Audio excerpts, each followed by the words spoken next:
4 फरवरी 2022 Facebook की parent company Meta का सबसे काला दिन। इस एक ही दिन में मेटा को $236 बिलियन यानी कि 18.33 लाख करोड़ रुपीज का लॉस हुआ।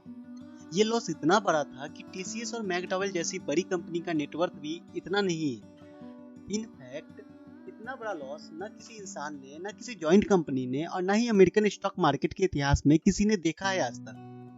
और जब इतने बड़े लॉस के पीछे की वजह मार्क जकरबर्ग से पूछा गया तो उनके जुबान पर सिर्फ 2 ही शब्द निकले, एप्पल और टिकटॉक। ये थोड़ा सा अजीब लगेगा कि एक छोटा सा एंटरटेनमेंट के लिए यूज होने वाला ऐप और एक इलेक्ट्रॉनिक प्रोडक्ट बनाने वाली कंपनी आखिर कैसे सोशल मीडिया जॉइंट को घुटने पर ला सकती है। तो यही आप जानने वाले हो आज की इस वीडियो में। फेसबुक ने साल की शुरुआत में पहली बार सिर्फ 3 महीनों में ही 5 लाख यूजर खो दिए और वो यूजर उनके एक्टिव यूजर थे। फेसबुक के इतिहास में यह पहली बार हुआ। और वहीं अगर हम दूसरी तरफ बात करें टिकटॉक की, तो उनके यूजर लगातार बढ़ते ही जा रहे हैं। यानी कि अगर आप ऊपर से ट्रेंड एनालिसिस करोगे तो आपको ये नजर आएगा कि लोग सोशल मीडिया प्लेटफॉर्म से हटकर कहीं ना कहीं इस एंटरटेनिंग ऐप पर ज्यादा समय बिता रहे हैं। मतलब कि एज यू नो, अगर ऑडियंस कम होंगे तो उसका मतलब है कि रेवेन्यू भी कम।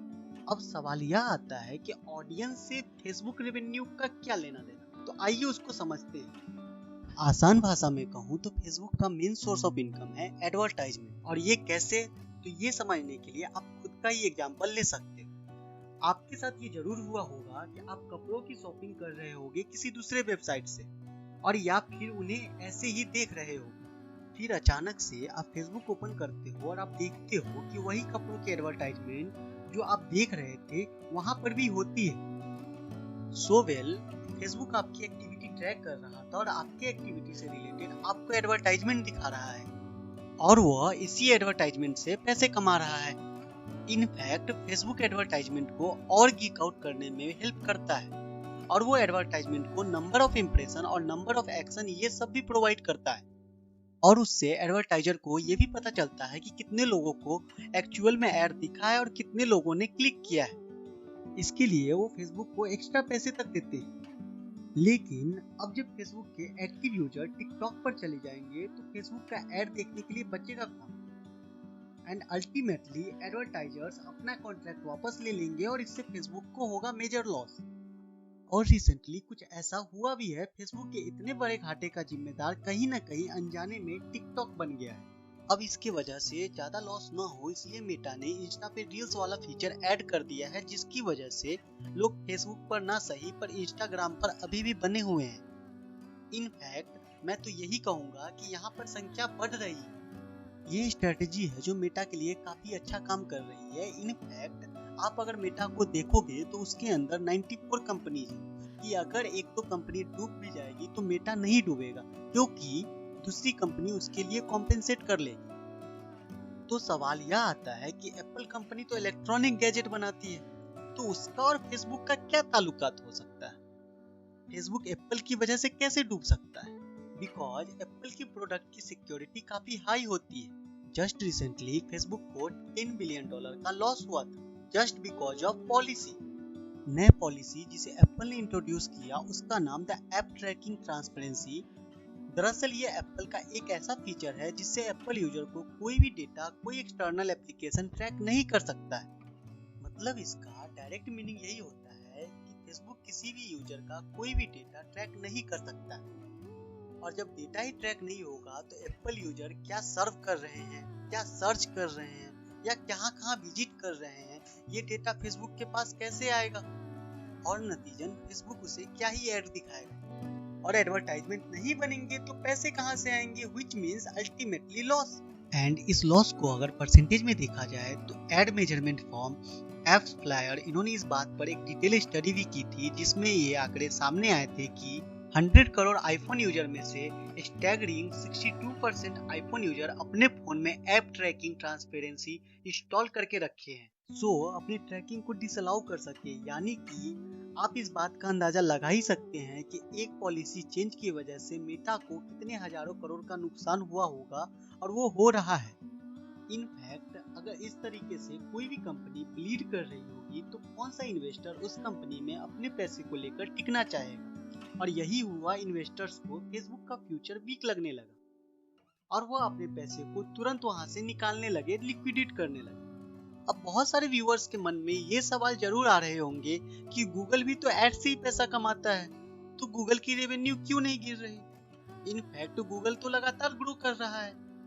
वेल, इस सवाल का जवाब काफी आसान है और इसका जवाब है मांडौली।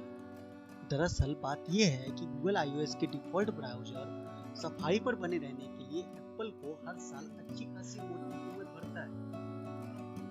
अगर 2019 की बात करें तो गूगल ने एप्पल को रफली 59,098 करोड़ भरे थे, जिसके बाद 2020 में 77,000 करोड़ और रिसेंटली 2021 में गूगल ने एप्पल को 1.16 लाख करोड़ भरे थे। और यहाँ पर आप साफ साफ देख सकते हो कि ये रकम कैसे साल दर साल बढ़ती जा रही है। फिर भी गूगल इतनी बड़ी रकम हर साल बस इस एग्रीमेंट को बनाए रखने के लिए दे रहा है बिकॉज ये एग्रीमेंट गूगल के फायदे में है। गूगल और एप्पल के इस साइन हुए एग्रीमेंट की वजह से गूगल एप्पल पॉलिसीज के होते हुए भी एप्पल यूजर के डेटा को ट्रैक कर सकता है और उन्हें अपने एड्स बेच सकता है। मगर कैसे? एप्पल ने तो उसे ब्लॉक करके रखा है कि कोई भी एक्सटर्नल डेटा को ट्रैक नहीं कर सकता है। वेल, पॉलिसीज बनते ही हैं ब्रीच होने के लिए, उनमें लूप होल्स निकाल के। गूगल ने कहाँ कोई ऐप डालने को बोला, उसने ऐप तो एप्पल का ही है, सफारी ब्राउजर है ना, जिसके अंदर गूगल तो बस एक सर्च इंजन है। मतलब एप्लीकेशन एप्पल का, इसके अंदर कंट्रोल गूगल का, और ऐसे में गूगल के एड्स भी बिक जाएंगे और एप्पल की सिक्योरिटी भी ब्रीच नहीं होगी। एप्पल और गूगल के इस एग्रीमेंट को देखकर मार्केट के कई सारे प्लेयर ने उसे अनफेयर कहते हुए काफी क्रिटिसाइज भी किया है। नॉट ओनली मार्केट प्लेयर्स बल्कि यूके कंपटीशन और मार्केट अथॉरिटी ने गूगल और एप्पल की इस डील को बाकी गूगल राइवल्स के लिए a significant barrier to entry and expansion तक कहकर बड़े पैमाने तक इसकी निंदा की है। इन सारे क्रिटिसिज्म से कंपनी के ग्रोथ पर और कंपनी पर कोई भी फर्क नहीं पड़ा है। अब ये चीज होगी, इसका अंदाजा फेसबुक को पहले से था कि नहीं ये तो हमें नहीं पता, लेकिन मार्केट में पकड़ बनाने के लिए फेसबुक ने कुछ दांव जरूर खेले हैं, जिसमें खुद के सेल फोन्स और ऑपरेटिंग सिस्टम लॉन्च करने की कोशिश करके। उस डिवाइस में मार्क ने फेसबुक को एज ए डिफॉल्ट ऐप रखा था, मतलब कि जिसे कोई इंस्टॉल नहीं कर सकता, जिससे लोग फेसबुक यूज करते रहे, एड्स दिखते रहे और फेसबुक का बिजनेस चलता रहे। लेकिन अनफॉर्चुनेटली ये फोन मार्केट में पकड़ बनाने में असफल रही। HTC कंपनी, जिसके साथ मिलकर फेसबुक ने 2013 में जो पार्टनरशिप रखी थी, उसके सेल फोन से फेल्यूर साबित हुई और इसकी वजह से फेसबुक को यहाँ पर नुकसान उठाना पड़ा। लेकिन यहाँ पर इन्हें इतना बड़ा नुकसान नहीं हुआ था, क्योंकि अगर देखा जाए तो कंपैरेटिवली जो इनका दूसरा प्लान था खुद का ऑपरेटिंग सिस्टम बनाने का, उसमें इनको ज्यादा लॉस हुआ और आज भी हो रहे हैं। 2014 में फेसबुक ने ओculus नाम के एक VR कंपनी को खरीदा और तब से मार्केट मेटावर्स बनाना चाहते हैं, जिसमें फिजिकल और डिजिटल वर्ल्ड मिक्स हो जाए, सो दैट लोग अपने प्रोफेशनल और सोशल लाइफ को वर्चुअल और ऑगमेंटेड रियलिटी की मदद से घर बैठे एक्सपीरियंस कर सके। इस आइडिया से मार्क इतने इन्फ्लुएंस हो गए कि उन्होंने बिना ज्यादा सोचे ओculus VR में ह्यूज इन्वेस्टमेंट कर दिया। अब जब आइडिया इतना अमेजिंग हो, इन्वेस्टमेंट इतने ज्यादा हो, तो रिटर्न्स भी उतने ही अच्छे आने चाहिए, है ना? वेल, ये कैलकुलेशन गलत निकला और मेटा ने इस पूरे प्रोजेक्ट की वजह से $3.3 बिलियन यानी कि 22,000 करोड़ का लॉस उठाया। और इतने पैसे गंवाने के बाद भी मार्क को यही लगता है कि ओculus फ्यूचर में सक्सेसफुल बनेगा, बस इसलिए वो आज भी ओculus में इन्वेस्टमेंट करने से नहीं रुकते।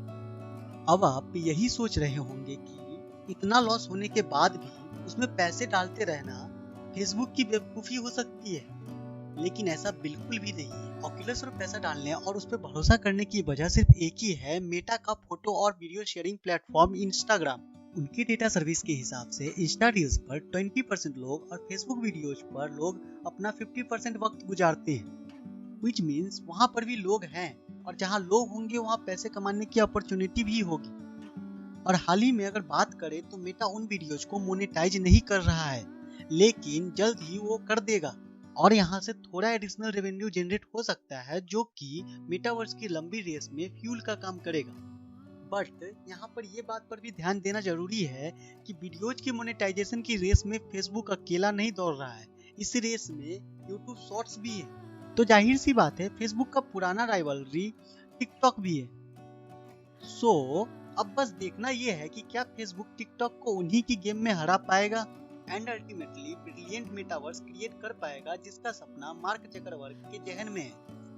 आपकी इस बात पर क्या राय है? क्या आपको लगता है कि फ्यूचर में मेटावर्स होने वाला है? तो कमेंट में जरूर शेयर करना, और अगर आपको इस वीडियो से कुछ भी सीखने को मिला है तो लाइक जरूर करना। जाने से पहले रिसर्च चैनल को सब्सक्राइब जरूर करना ताकि हमारी आने वाले वीडियोज के अपडेट आपको